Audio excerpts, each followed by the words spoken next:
Welcome back to the channel. My name is Brady Prenslow and this is Race Age 50. And I want to do a quick little 15-minute analysis of two crits that happened in Minnesota, just south of where I live in New Hope this Sunday. It was the Joy Memorial Criterium and Donkey Label was a primary sponsor. I raced in the Masters race in the morning and the Cat 123 race in the afternoon. So interesting races. I think there were only about 15 riders in the Masters and maybe 25, 30 in the Cat 123 race. So again, my main objectives was to have fun, support local racing, and to get a few sprints in before heading out to Tour of America Dairyland in a couple of weeks. But with fields this size, it's hard to replicate what it'll be like in Wisconsin with 100 plus riders. Few things in this first race. This was the Masters race, and as you can see, we had a rider go away right from the gun. And this was a pretty basic four-corner crit. I actually really like this circuit. It's a little over a mile, kind of goes along a frontage road, and then some sweeping turns, a couple of degree turns, but again, nothing too technical. But wind was definitely a factor.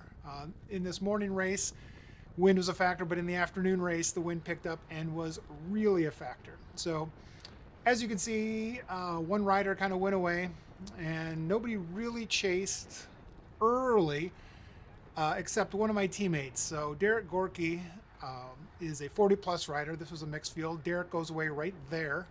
And granted, this was the first lap. So we have one rider that went away, and then Derek followed him. And now Steve Marshall, who is a 50 plus teammate of mine, I could tell he wanted to go. And he goes, I'm not even going that early. And I said, Steve, it's only a 40-minute race. And then I could tell the wheels were turning. So again, here we are on lap one, and this is lap two now. And I go wide on this turn, and I think, oh, that's right when Steve goes. So Steve maybe wasn't willing to go from the gun, but he was willing to go on lap two.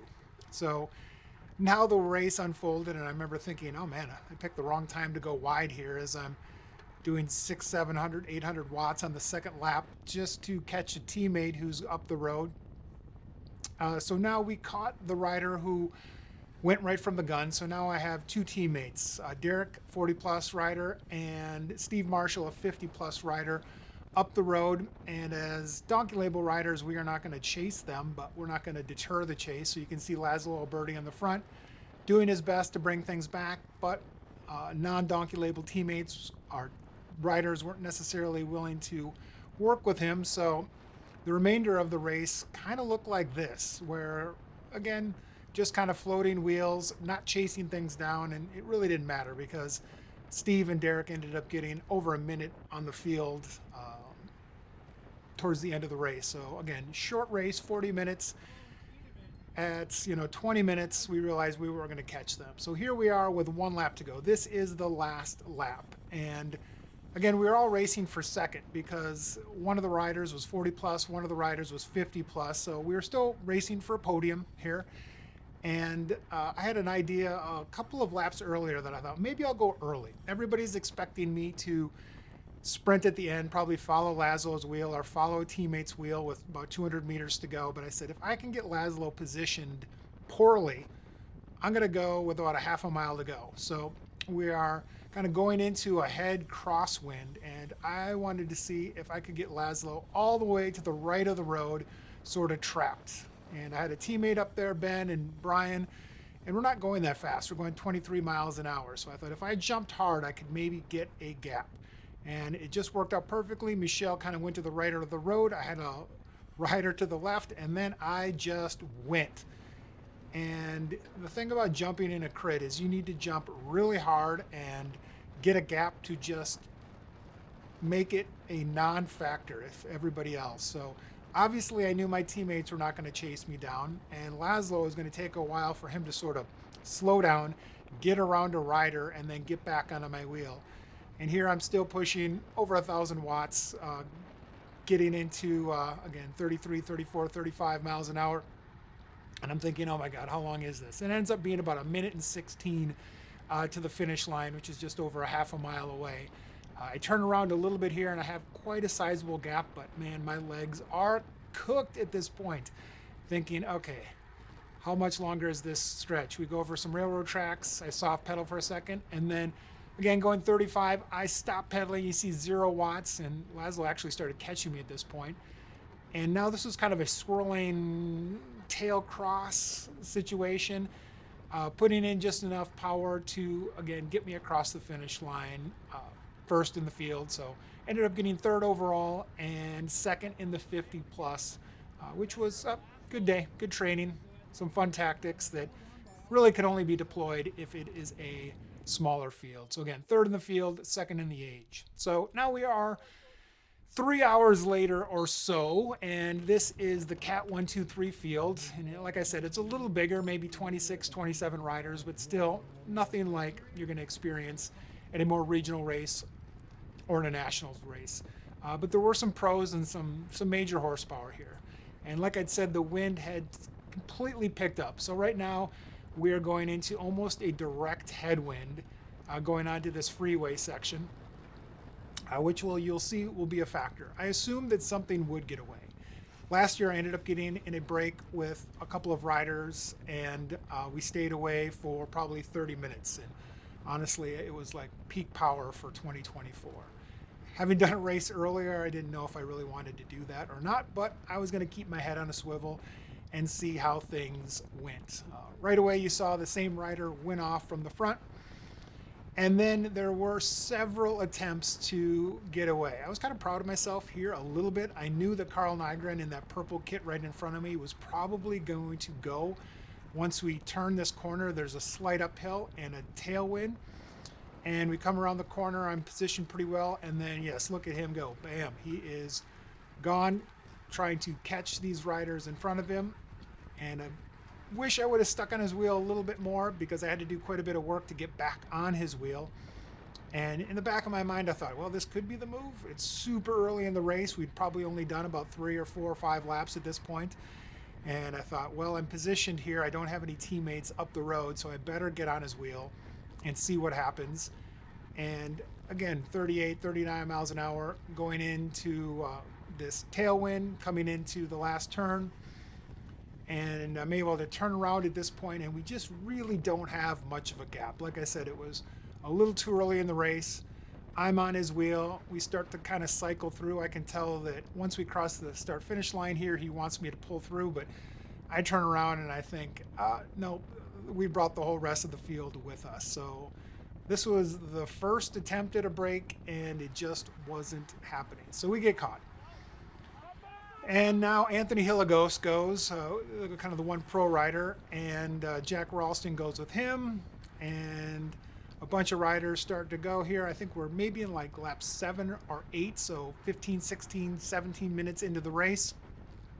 And again, we're all going. My teammate Matt Myers is not part of this break. And again, going into, I'm on Dominguez's wheel, have a tailwind here, so again, our speeds will pick up quite a bit. And I'm thinking, well, with Anthony Hilagos up the road, that might be the move, possibly. If it is, not having a teammate up there, I better make sure if it is the move, I need to be a part of it. So definitely spend some matches. And I think basically what I do at this point is bring the whole rest of the field back to this break. But again, you can see several riders up, strung out, hitting pretty hot into this last turn. And here, again, we kind of have a head cross headwind. And I'm thinking, well, they must not be working very well together, because I'm putting out some pretty big watts, but am able to catch them here, which for a second I thought, well, they might be gone. But again, once you start to see that soft pedaling, and again, now we are all back together again. So I think now there's maybe been 2 attempts at some attacks. And now Carl Nygren just sort of goes off the front. Jordan Hockley looks over his shoulder and says, I'm not interested in that. I had just kind of brought things back, and I wasn't terribly interested in that, but several riders were. They thought this could be the move. So again, they're going into a headwind, and Matt goes with them as well. And I thought, man, that is the move. The only one missing in this move was Anthony Hilagos. And again, I'm not pulling it back because Matt is in that break. I'm just going to surf wheels Anthony Hilligos goes, Laszlo gets on his wheel, and then everybody starts chasing it down. And I can't believe this move didn't get away. As you can see, I was not contributing to bringing it back, but I thought for sure that we would all be at this point racing for 5th or 6th place. I thought, man, that they are gone. They have all the horsepower up there. And they were gone. They were gone for maybe 2 or 3 laps. As you can see, again, I was doing absolutely nothing to contribute to that chase, except basically just holding on for dear life behind Tim Mulrooney and a North Star rider. But in the back of my mind at this point, I thought, man, they're gone. I see Dominga going back. I'm almost going to get on his wheel, and I'm like, no, he's going on the wrong direction. So getting back on Tim Mulrooney's wheel, thinking, man, we are strung out over 30 miles an hour. I'm hoping at this point, like, okay, better slope a little bit, or I'm going to be off the back here. You can see some guys up ahead going around the corner, and I could not believe it. I thought for sure they were gone. But lo and behold, we kind of headed into this headwind, and I think that was the factor that made so many breaks not get away earlier, was this headwind. So we're going to try this again. Anthony Hilligos goes up the left-hand side, and here we are maybe 35, 40 minutes into the race, and he is gone. And they think, okay, at this point, something's got to get away. I'm on Carl Nygren's wheel. Laszlo goes up the right side, tried to chase things down. I get on Jordan Hockley's wheel.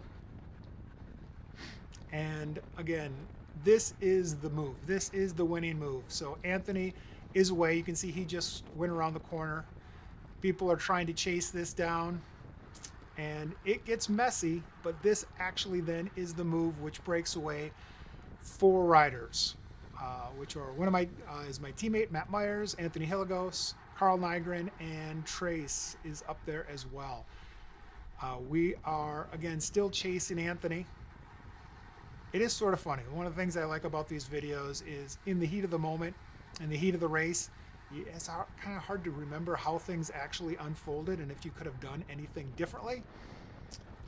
But then watching things back, sometimes things happen, quite in a messy and quite organic way. I am almost sure that this is the move.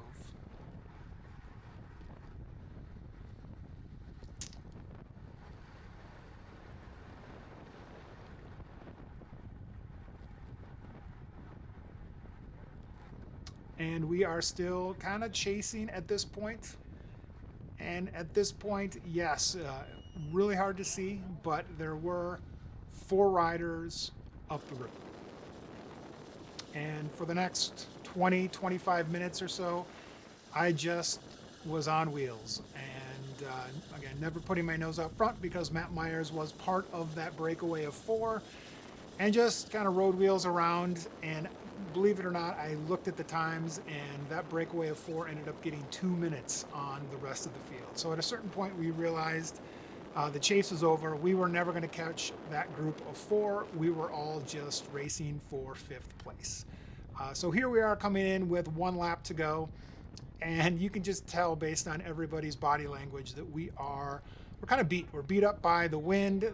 Of course, the riders that did not have teammates up in that break, who had been chasing for sometimes several laps, were beat. And again, 60-minute race is a 60-minute race, and sometimes races that only have 24, 25, 26 people are the hardest because there is absolutely nowhere to hide. You can tell just based on this footage so far of how much accelerations there were. But we are crawling along at this point. 20, I don't think we ever get under 20 miles an hour, but we realize we're not going to catch that breakaway, and this is the last lap. So again, we're all just sprinting for 5th out of 27, which is really just for fun.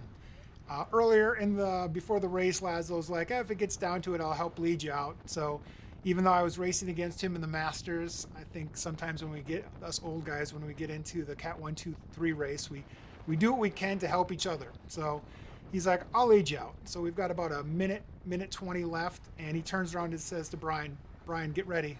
I'm going to go. And he starts ramping it up a little bit, not too aggressively, but our speeds pick up to close to 30 in this kind of head crosswind here. Tells Brian one more time, get ready. I don't want to be that far up, so I kind of head back. And in retrospect, I probably should have been right on Laszlo's wheel, but with all the swirling winds, I didn't want to be too up front too early. And as we turn off this frontage road onto the side road, he goes. And he's a sprinter. And when he goes, he is gone, and there's a gap.